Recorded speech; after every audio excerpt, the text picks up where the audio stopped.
wishy-washy there. We can just No. chat it up.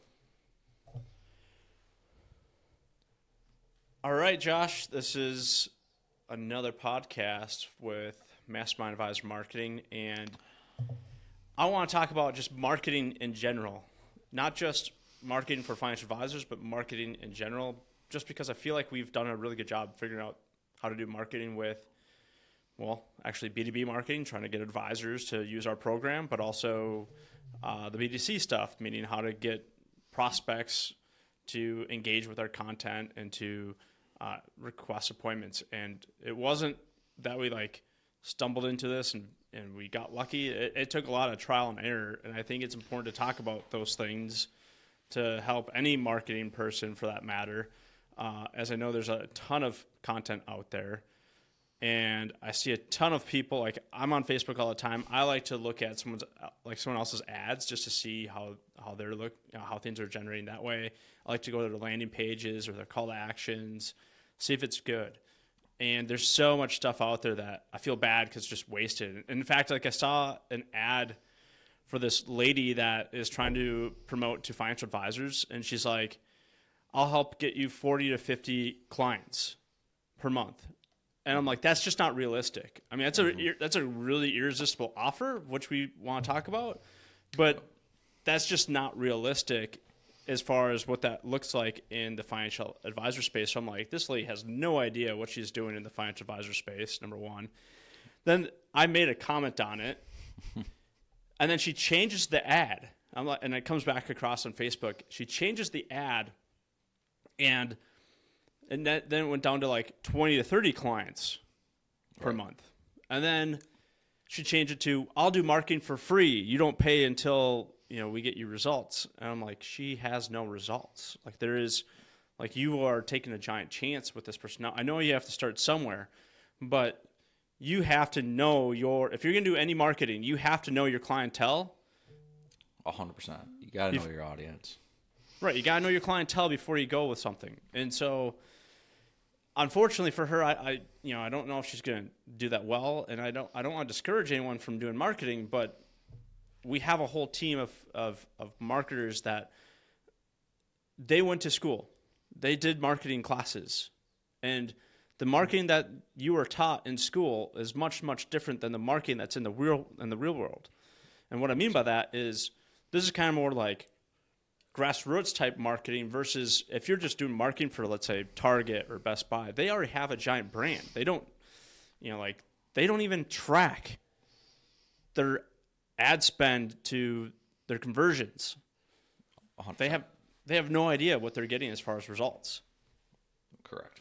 Yeah, it's key. I mean, if you're ever going to get into marketing, obviously the number one rule is to get to know your audience first and foremost. And then two, make an irresistible offer, but make it realistic and obtainable as well, because even if she did bring an advisor on, that advisor's not going to stay long because he expected 20 clients. And just like you're a financial advisor, you knew off of that's unrealistic. And so that deters you right away as well. So get to know your audience, and then, first and foremost, then make an irresistible offer that's obtainable. It's proven, a good concept, that kind of thing.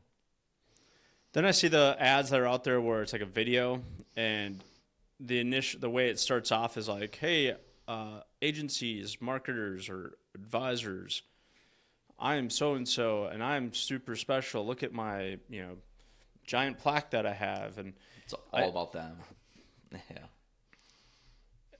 Yeah. That the whole comma club, that I think that did work at the when it was kind of fresh, but then it's like now everyone shows their comma club plaques. Yeah 100%. Yeah, it's not about you and what you can do, right? It's you got to look at the audience, and it's the value you can provide, right? What's the offer? What's their pain point, right? What's that book that I was reading, the Story Brand Guideline? It's not the pain points. It's not about you. It's about what the pain points your client has and the value you can provide there. So, yeah, the Story Brand. I think I have that book over here somewhere. But Story Brand kind of talks about the creating a story around your brand, so that way you can separate yourself from others. Right. If I'm a financial advisor, what makes me different than everybody else? I'm holistic. I'm a fiduciary. We make you a client, and you're not just a number. Like, all that sounds really cliche, right? That's not a story. My story is a lot different. My story is that I followed my dad into the business. He used to work at Prudential. His biggest thing was family and making sure that he did what was best for the client. I even saw that because when I crashed my car, we went to the impound where my car was so I could get some stuff. The impound lot, or the tow truck that brought my car over there, was my dad's first client. And so when we walked in, he's like, "This is Matt's Towing. This is my first client." And we walked in, and he's like, "Hey, is Matt here?" And they're like, "Yeah, Matt's over here." And they saw each other like, "Hey, well, how's it going?" It was like they, were best friends. And my dad's like, "Yeah, this is like my first client." And they knew that, already. And so that was how my dad built his practice, and which made me want to build my practice the same way. And that's the story, right? That's, people listen to a story. And I was taught by my neighbor. I read his book called Amplify, which he talks about, story brain as well, but using the neuroscience. You want to help them daydream. You want them to, understand, oh, he is different because of these reasons, not because he's holistic. He looks at you as a human being and not another number. Like, if you go to every financial advisor's website, it gets redundant. It's all the same stuff. Every now and then you'll find someone that's good, but same thing when it comes to the marketing. You need to know. You need to help. If you're doing marketing for somebody, you need to know how you're going to help them separate themselves from everybody else. And that starts with the irresistible offer, right? Now, the irresistible offer has to be something that is real. You can't just make it up. You have to, we say that, hey, as a financial advisor, we have a program where we can help you do $2 million a month in new business. Now, that's what we do, right? So then I'm kind of saying, here's my irresistible offer. We'll help you do $2 million a month.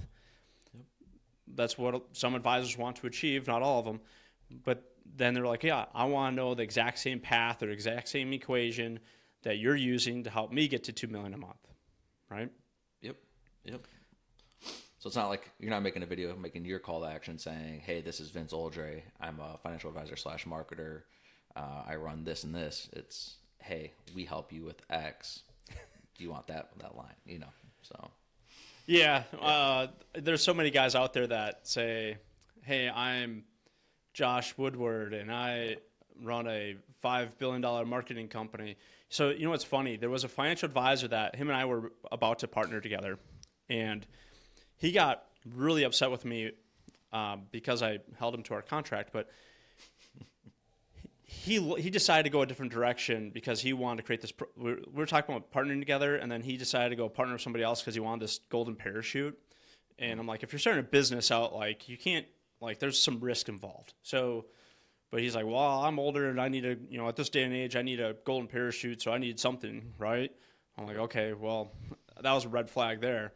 So he went off to this other company, but was upset that I held him to our contract since he was using our program, and he thought I owed him some favors or something. But he would brag to me how he ran a company that was Inc. 500, listed in the Inc. 500, and that was he had 75 people under payroll. But when I actually researched him, he was Inc. 500. His company was an Inc. 500 twice, but went bankrupt the year after it was an Inc. 500 company. Of course. And he laid off every one of his employees. In fact, they shut down unexpectedly, so all of his employees didn't get paid. And then I watched his other videos. All he brags about is how he was part of an Inc. 500 company. That's only half the story. Yeah. The other part was a big lie. Yeah. Right? So you can't walk people down a path that is a big lie, because in the end you will get caught. Yeah. We all know nothing's hidden in this world. So no. Nothing's a secret. I think you know who I'm talking about, but the irresistible offer has to be something that's catchy And the only initial part that we need people to do is when we run Facebook ads, we need them to see the ad and say, yeah, I want to learn more. And then they click the link, and then they go to the landing page. Now, the idea is when you want leads to get to a certain path, there's 2 paths you can go. You can just say, I just want a lead, name, email, phone number, which is fine. But you're going to do a lot of chasing, and that's fine too. That only works if you have the capacity to do that. The other path is you can have them book an appointment directly with you.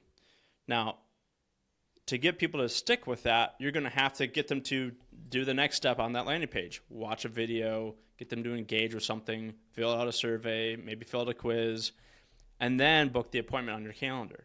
So you can't just go, direct to appointment a lot of times, or you can, but it's just not going to be as committed. We've tried it where we've done like the Facebook lead forms, and people will click on stuff. That's fine. You'll get a bunch of leads, but as far as you have to have basically dedicated phone people to call them constantly until you get a hold of them. And then you find out they say, oh, I didn't mean to click on anything. You're like, what? Well, how the heck did I get your information? Oh, I don't know. Well, what happens is on Facebook, they actually have some of your information saved, and then people just click, and then they, supposedly set up an appointment, or they supposedly filled out the form. So marketing-wise, irresistible offer. And then the next phase is what we believe in is give something for free. Give something of value. For free. Yep. Whether that be a guide, a training course, it could be a video. But here's what I hate about most of these videos, or here, I'm going to teach you something of value. A lot of these ones that are online, I sit through them. They're 10, 20, 30 minutes long. And it's just I'm telling you all these things we can do, but actually not give me anything. Yep. And I have to click to do the demo to get pitched. Yep. No, don't do that. Give them that thing for free. Yep. More than likely, they won't be able to do it on their own anyway. Yep. And they won't want to. Or they won't want to. They'll realize, oh, you got this already figured out. Yep.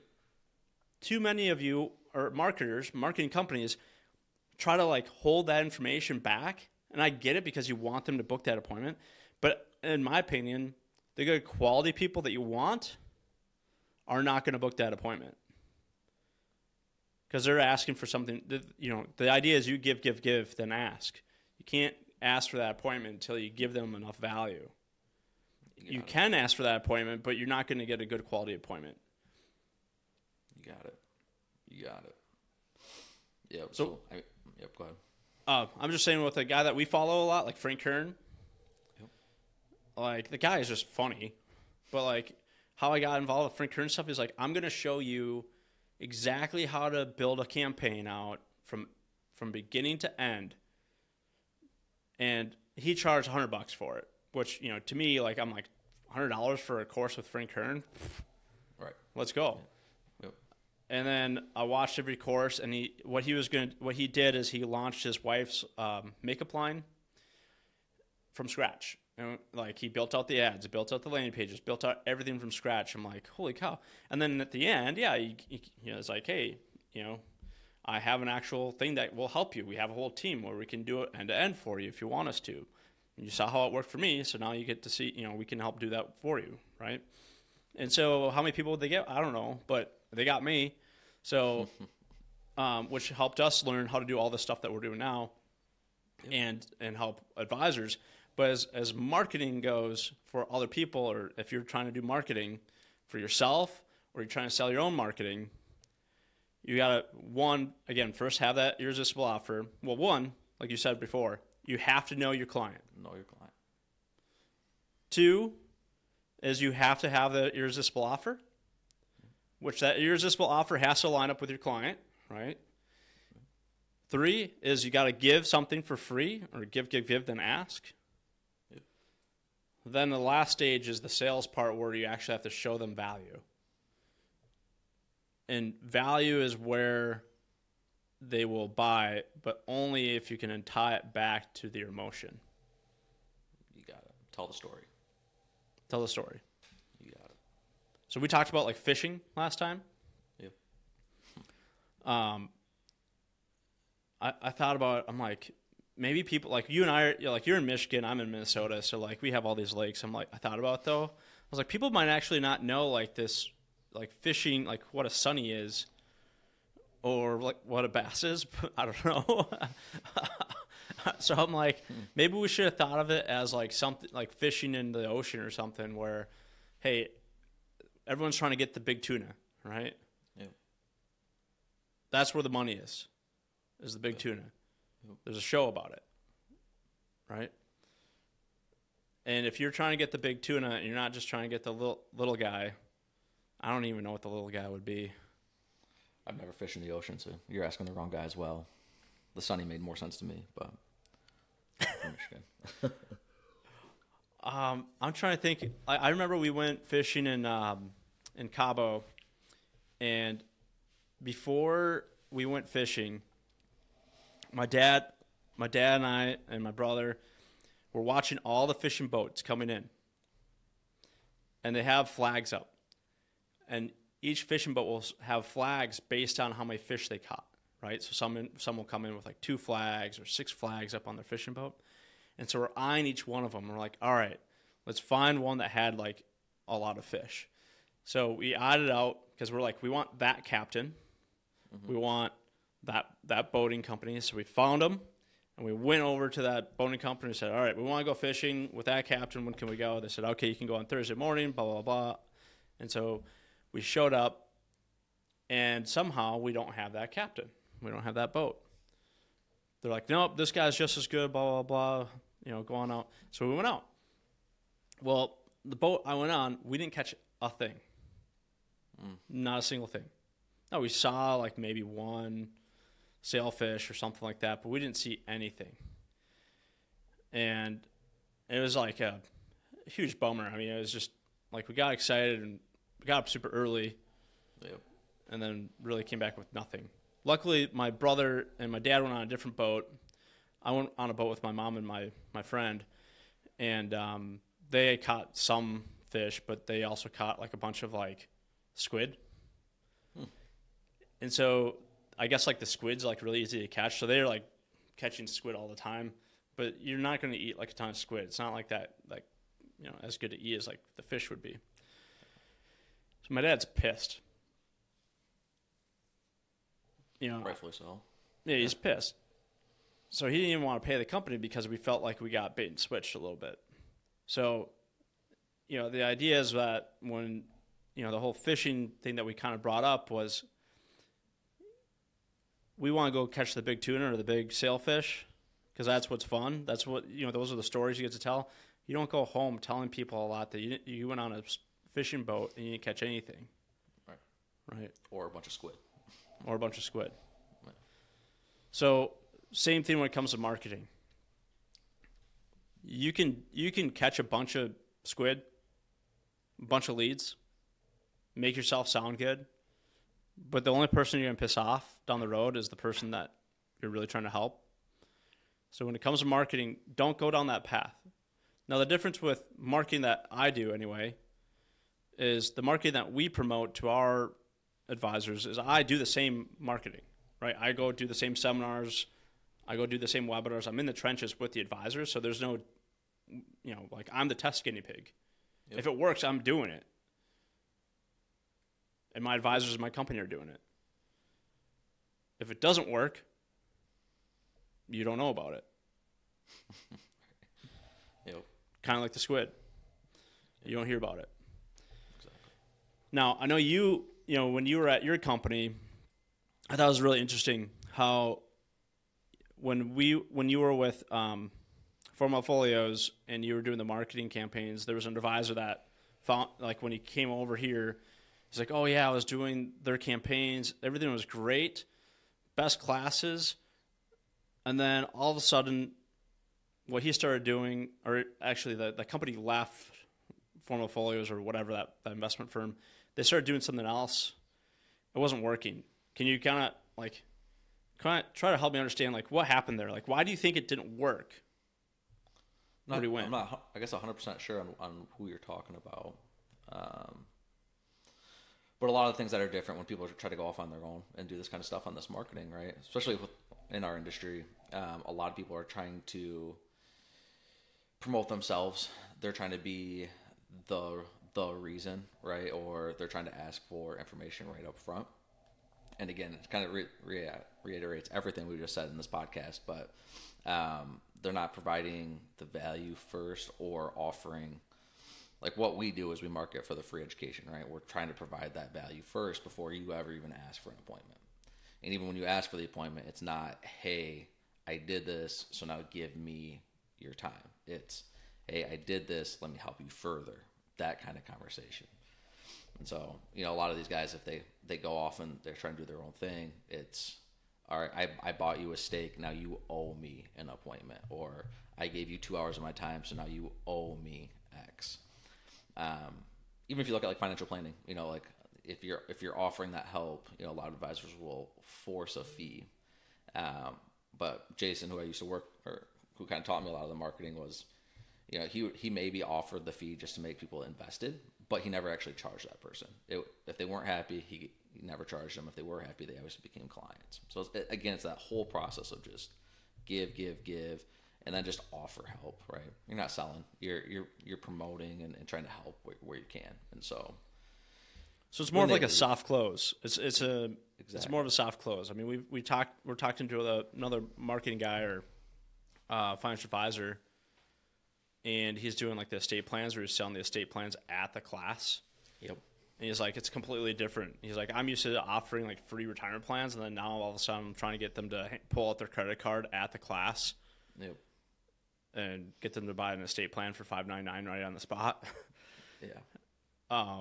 So that's totally different. But the guy I was talking about, I don't remember his name, but he used to do seminars with Formafolios, and then their firm left Formafolios, so then they didn't have access to those seminars anymore. And then they went off and did seminars with like educational courses with somebody else or other companies, but they just never worked. And so he's excited to start working with you again.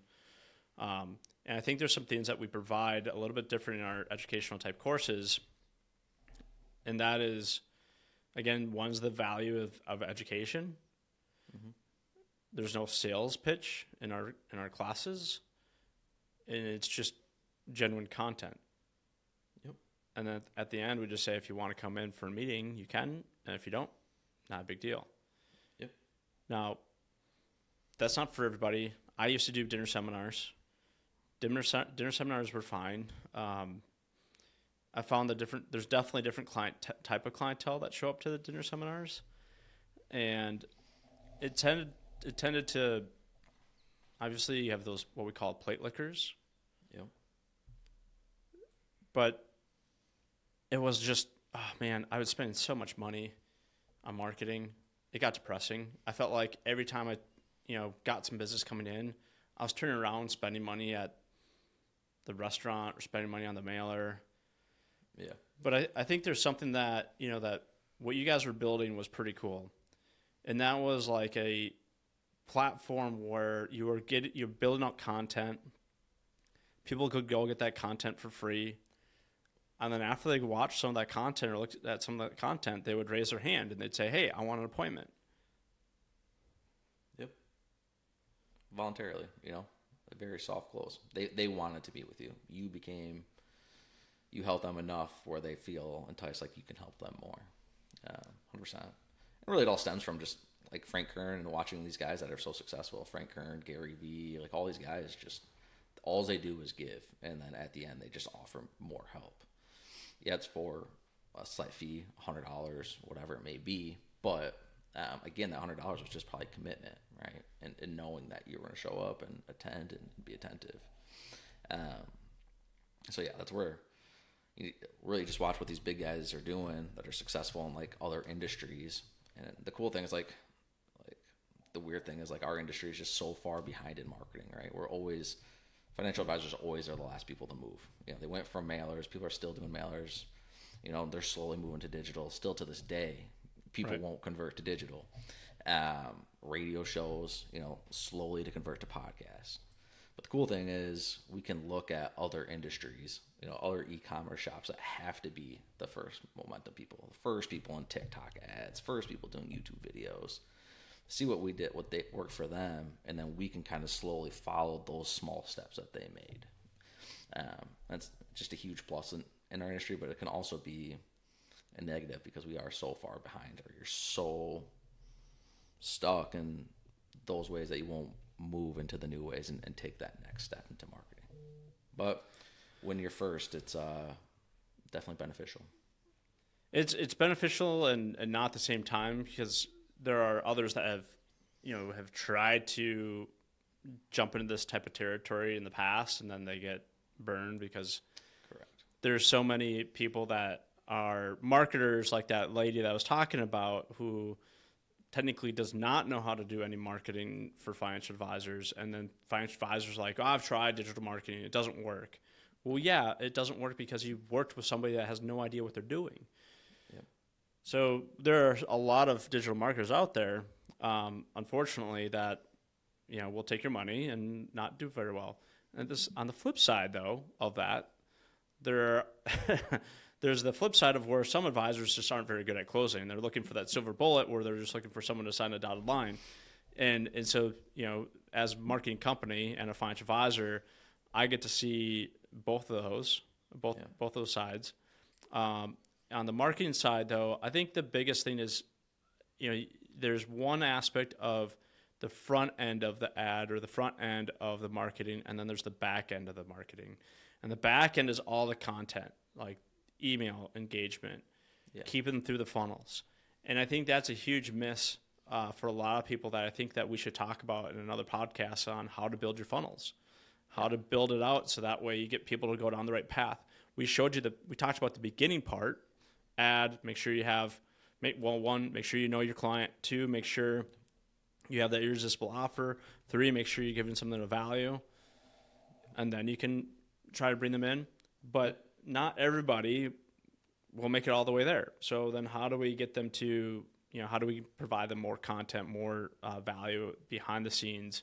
And we got really good at that. I just took a stab in the dark one day, and all of a sudden it's working. And that was following a different type of marketer too on that. Yeah. Now, that marketer doesn't know how to do the funnels as far as the front end, right? He knows how to do the back end, but he doesn't know how to do the front end. So it's piecing all this together is not always that easy. But if you're doing any type of marketing, again, make sure you know your client. Make sure you know what your irresistible offer looks like. Make sure it's realistic. Make sure you have something of value that you can give away. Help educate them, and that's how you're going to bring more quality clients or more quality leads into your system. You got it. That's it. Definitely time for another podcast for the back end side of things, right? What can happen there with the emails and all that fun stuff. That'll be a good one. Yeah, we'll talk about that longer than 30 minutes. So. Yeah, we'll talk about that next time here, where we go through the back end, help you guys understand what we do on the back end to get people to keep engaging with our content, keep moving through the funnels, and that way you don't have to keep increasing your ad costs to keep getting good results. So, Josh, man, always fun to go through this stuff with you. I came back to fishing somehow, but not such a good result unlike the one before, where my kids were catching tons of sunnies, but I don't really go fishing off the boat that much, since we do like wake surfing and stuff. But always a pleasure, man. Likewise, appreciate it. All right, until next time, guys. We'll see you later.